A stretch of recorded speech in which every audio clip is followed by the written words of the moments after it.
성경 창세기에 나오는 아담의 갈비뼈로 하와를 만들었다는 이야기가 과학적인 이야기인지 이것에 대해서 알아보려고 합니다. 창세기 2장 21절부터 23절을 보시면 하나님께서 아담의 갈비뼈로 하와를 만드는 장면이 나옵니다. 그러니까 아담의 갈비뼈를 꺼내서 하와를 만들었다는 얘기인데, 오늘날 남자들이 갈비뼈 양쪽 개수가 똑같을까요? 아니면 한쪽에 하나가 없을까요? 되게 신기하게도 제가 이런 질문을 하면 한쪽에 하나가 없을 거라고 대답하시는 분들이 의외로 굉장히 많으세요. 그러니까 그분들은 아담의 갈비뼈로 하와를 만들었으니까 오늘날 남자들의 갈비뼈는 하나가 없어야 된다 라고 생각하시는 거예요. 오늘날 남자분들 양쪽 갈비뼈 개수 똑같습니다. 그러면 성경이 틀린 거냐? 그게 아니고 하나님께서 창조하신 세상의 질서와 원리와 법칙을 정확하게 모르면 미신, 맹신, 불신 이런 게 생기게 되어 있어요. 그 아주 대표적인 예 중에 하나가 바로 이 갈비뼈 이야기인데요. 아담의 갈비뼈로 하와를 만들었기 때문에 오늘날 남자들은 갈비뼈 하나가 없어야 된다. 이건 좀 잘못된 생각입니다. 아담의 갈비뼈로 하와를 만들었어도 오늘날 남자들 갈비뼈 양쪽 개수 똑같아야 정상입니다. 왜냐면 이게 유전의 법칙에 대해서 잘 아셔야 하는 건데요. 하나님께서 아담의 갈비뼈를 하나 꺼냈다고 해서 그가 낳은 자손들에게서 갈비뼈가 하나 없이 나올까요? 여러분, 만약에 그런 식으로 유전이 된다면 문제가 아주 심각해집니다. 우리 조상님들 중에 논에 나가서 낫질하다가 손가락 잘린 분, 결혼해서 애를 낳았더니 애가 손가락 하나 없어서 나와. 전쟁 나가서 다리 잘린 분, 결혼해서 애를 낳았더니 애가 다리가 하나 없어서 나와. 여러분, 이런 식으로 유전이 되는 거라면 지금 여러분과 저는 몸뚱이만 남아 있어야 돼요. 유전의 법칙은 유전자를 통해서 전달되는 것입니다.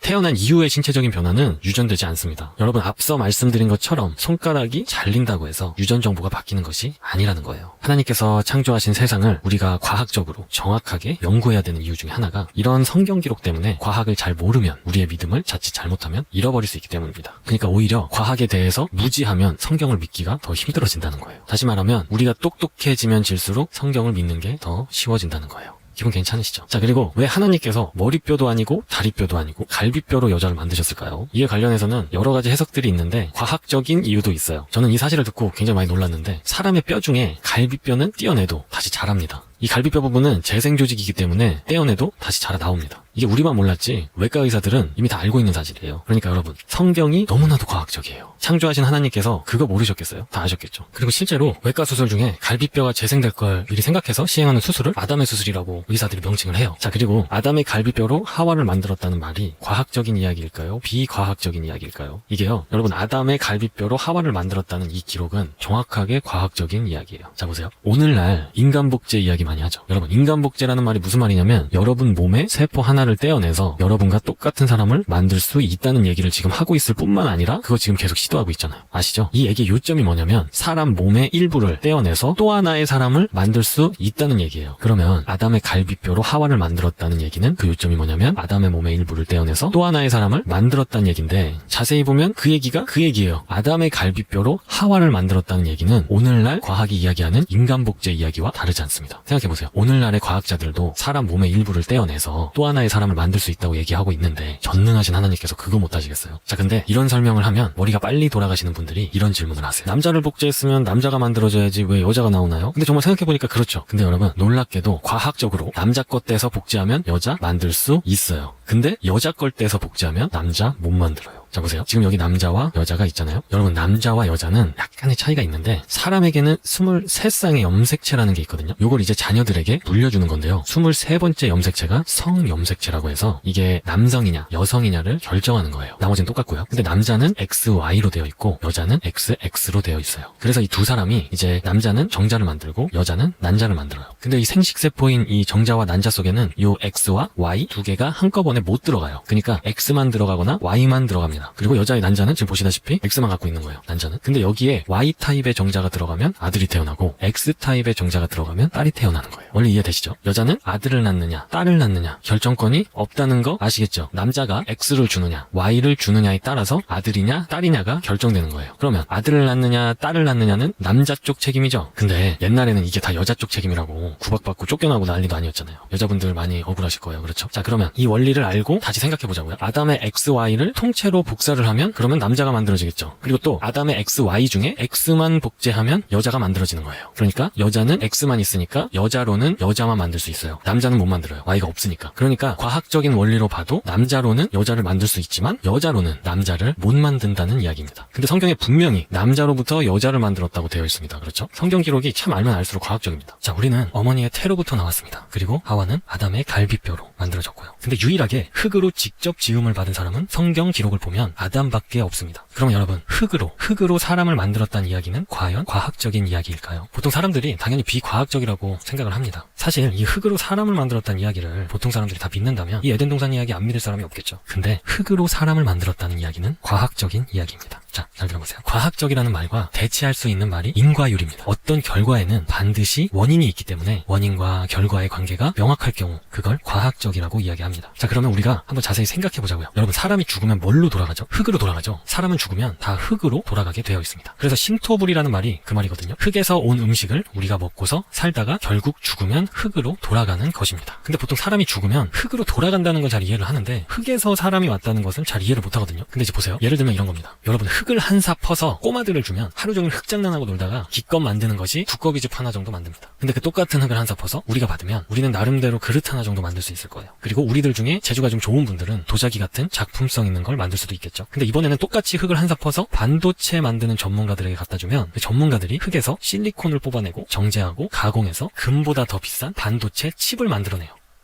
자, 그러면 이 세 경우, 이 셋 다 재료는 흙이에요. 근데 작품의 수준과 결과가 너무 다르죠. 여러분, 이렇게 결과가 너무 다른 원인이 뭘까요? 뭐가 원인이 돼서 이렇게 결과가 다른 걸까요? 잘 생각해보시면 만든 사람의 지혜와 능력의 차이예요. 지혜와 능력이 높을수록 같은 재료로 전혀 수준이 다른 작품을 만들 수 있다라는 것은 아주 상식적이고 합리적인 이야기죠. 근데 제가 이렇게까지만 이야기를 하면 어떤 분들이 질문을 하세요. 그게 뭐냐면 그건 흙에 들어있는 성분으로만 만드는 거니까 가능한 거지 사람은 성분이 다르잖아요. 그러는 거예요. 생각해보니까 그럴 수도 있을 것 같죠. 근데 여러분, 그냥 보통 사람들이 갖고 있는 별로 정확하지도 않은 얄팍한 상식 정도로 성경을 해석하기 때문에 이런 부작용이 생기는 것입니다. 자, 최근에 실제로 과학자들이 흙을 자세히 분석해보고 재미있는 사실을 발견했습니다. 우리의 몸의 성분과 흙의 성분이 똑같다는 사실을 찾아낸 거예요. 실제로 우리 육체를 이루고 있는 모든 성분이 흙에 다 들어있다는 얘기예요. 그러니까 여러분, 성분을 연구하는 전문 과학자들이 이 내용을 들었다면 저런 질문을 안 했겠죠. 왜냐면 본인들 전문 분야거든요. 모르긴 몰라도 아마 더 크게 놀랐을 거예요. 자, 그럼 이제 다시 정리를 해볼게요. 똑같은 흙으로 어린아이들 두꺼비집, 어른들 그릇, 전문가 반도체 칩.